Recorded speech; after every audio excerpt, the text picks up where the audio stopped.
sudah memanfaatkan media online. Itu sekitar kurang lebih 8% dari total 59,2 juta UMKM. Jadi bisa dibayangkan begitu banyak pelaku UMKM. Nah, pertanyaannya adalah sebetulnya dari sekian banyak pelaku UMKM di Indonesia, masalah-masalah apa saja yang sebetulnya dihadapi para pelaku UMKM? Itu juga menjadi salah satu tema bahasan yang akan kita bicarakan atau kita bahas untuk edisi di awal ini. Tetapi yang pasti saya tidak sendirian. Saya bersama host tetap kita di Katalis UMKM, yaitu Coach DJ atau Coach Jarod. Beliau adalah dari Wiranesia Bandung. Halo Coach. Halo, assalamualaikum warahmatullahi wabarakatuh. Wis, badannya keker Coach DJ nih. Berangka apa ya? Sehat Mas, sehat. Jadi Coach DJ ini atau Coach Jarod ini selain pembina UMKM, pelaku UMKM, juga pengajar Aikido. Saya baru 2 kali diajar sama Coach DJ ini, tapi ya saya kapok, soalnya badannya sakit-sakit. Jadi Coach DJ atau Coach Jarod ini juga founder dari 3 Rasa Juara, kemudian juga co-founder Bandung ICMRB. Beliau juga adalah anggota Perkumpulan Bumi Alumni Unpad ya, atau PBA Unpad. Nah, sekarang kita akan banyak ngobrol nanti dengan Coach DJ atau Coach Jarod. Tapi selain Coach Jarod, juga tamu kita untuk edisi perdana ini yaitu Umi Neni. Halo Umi Neni. Halo. Apa kabar? Alhamdulillah sehat. Saya yang suka dari Umi Neni itu selalu menyebar senyum. Wah, karena senyum itu selain ibadah, juga bisa mendatangkan rezeki. Amin. Umi Neni ini penemu, selain pelaku UMKM tentu saja sudah pasti produk-produknya itu aneka olahan ayam frozen. Frozen food lah ya, kira-kira seperti itu, seperti katsu ya. Kemudian ada bakso ayam. Selain itu juga ada steak uli crispy. Kalau orang Bandung biasanya kalau lagi di rumah ada yang jualan ulen bakar, kira-kira gitu.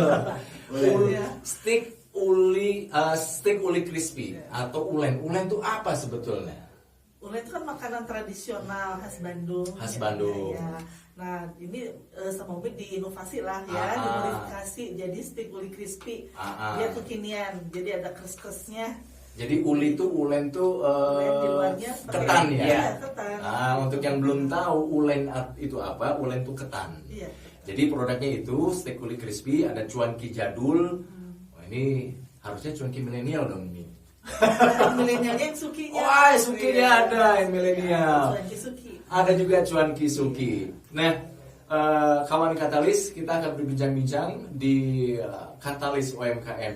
Coach Jarod, sebelum memulai obrolan santai ini, sebetulnya kalau bicara UMKM itu khususnya di Bandung lah, Jawa Barat, Provinsi Jawa Barat itu seperti apa sih perkembangannya gitu?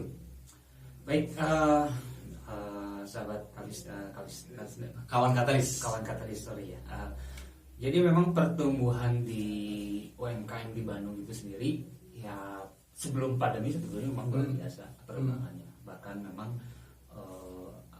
jadi pertumbuhannya itu tidak dibilang terlambat, tapi memang begitu tumbuh berkembangnya luar biasa. Makanya ada juga di Bandung itu ada juga semacam lomba atau UMKM Award gitu. Nah, itu juga memang ternyata juga diikuti oleh Jawa Barat. Jadi kalau Bandung itu selalu diikuti oleh Jawa Barat. Nah, dan di Jawa Barat itu sendiri Bandung termasuk yang memang ikut untuk mewarnai untuk wilayah juara UMKM-nya. Nah, beberapa saya kenal memang dekat dengan para juara itu sendiri. Contoh seperti Teh Teti yang dari Gari, produk Gari itu juga juara. Kemudian Kang Isan untuk Jawa Baratnya, beliau juga juara dengan produk Sankimo-nya. Itu nanti kita akan coba bahas di sini ya. Apa sih tips atau trik ataupun misalnya strategi mereka supaya bisa jadi juara ini? Betul. Di Kawan Kalis nanti akan membahas itu dengan lebih. Berarti edisi berikutnya itu. Edisi pertama ini khusus untuk Umi Neni. Jadi beliau memang mau ini apa? Kalau berbicara untuk reseller atau misalnya distribusi, nah sudah ada pelakunya. Reseller, menarik sekali ini. Jadi ada yang nggak punya produk UMKM bisa jadi reseller dong ya, bisa jadi dropshipper dong, gitu loh. Jadi tidak mesti di masa pandemi ini nggak punya gagasan, pengen bikin produk apa sih, nggak usah khawatir sebetulnya ya, karena bisa menjadi reseller atau dropshipper ya Mia. Iya betul. Oke, nah sebelum ke situ kita mengutip dari beberapa artikel sebetulnya bicara soal UMKM, masalah-masalah itu ada permodalan, ya kan, ada distribusi barang, kemudian juga ada perizinan, ada pembukuan yang konon masih manual, banyak yang masih seperti itu ya, kemudian juga pemasaran online. Tapi kita akan bicara apa nih Coach sekarang ini Coach ya, sebenarnya ini di antara kelima masalah tadi Coach. Nah, kita mungkin akan lebih bahas ke distribusi dan permodalan dulu ya. Distribusi sama permodalan. Betul. Seperti apa nih Coach? Nah, ini jadi kawan Kalsnet, jadi bahwa posisi distribusi atau pemasaran atau sales itu memang menjadi sebuah tanda kutip ya hantu buat para UMKM. Kenapa dikatakan seperti itu? Mereka bisa bisa produce, bisa produksi barang ataupun produk yang memang bagus-bagus. Hanya ketika pada saat jualan atau distribusi itu terkendala ya. Mungkin Umi ini paham banget karena kita sebagai pelaku UMKM di situ kita sering mendapatkan curhatan ya Mi ya. Curhatan. Bagaimana kalau misalnya ini saya gimana nih posisi jualan? Karena memang ya yang saya amati dan saya coba analisa sendiri adalah bahwa kebanyakan pelaku UMKM itu adalah para ibu-ibu. Ya, para mama strong kalau bahasa kami di sini ya. Nah, dan mereka itu kan punya kecenderungan multitasking Kang Indul. Jadi kalau seperti para ayahanda kan mungkin lebih fokus ya cari uang balik beres kan. Tapi kalau misalnya para umi, emak, bunda ataupun ibu-ibu atau dimanapun berada, mereka kalaupun misalnya melakukan sebuah terobosan usaha, itu mereka itu juga ada nyambi pekerjaan lain di luar pada itu. Seperti ibu rumah tangga, apalagi dengan pandemi kayak gini tambah lagi menjadi guru. Betul kan? Tambah lagi juga mereka kalau yang single parent lebih repot lagi. Karena pekerjaan misalnya mencari finansial atau nominal itu menjadi plek wajib buat si ibu tersebut. Nah, itu yang saya dapatkan sering dapati di wilayah kendala topan apa itu memang ternyata mereka bisa membuat produk, tapi pada saat memasarkan atau menjual bukan mendistribusikan loh ya, itu pun masih banyak yang terkendala. Itu yang sebenarnya kenapa tampilan di kawan kata sini sendiri saya ingin bahwa memunculkan ini loh sebenarnya yang bisa kita siasati gitu. Kalaupun ternyata nggak bisa misalnya lakukan sebuah sales marketing sendiri, ya kenapa nggak sinergi? Kan sekarang zamannya kolaborasi nih. Betul. Ya, itu yang sebetulnya harusnya bisa dibangun gitu. Nah, mungkin ada yang memang kembali kalau ternyata jualannya sendiri itu mereka bisa, tapi suka balik lagi pada kendala klise lagi. Nah, kalau laku modalnya gimana gitu.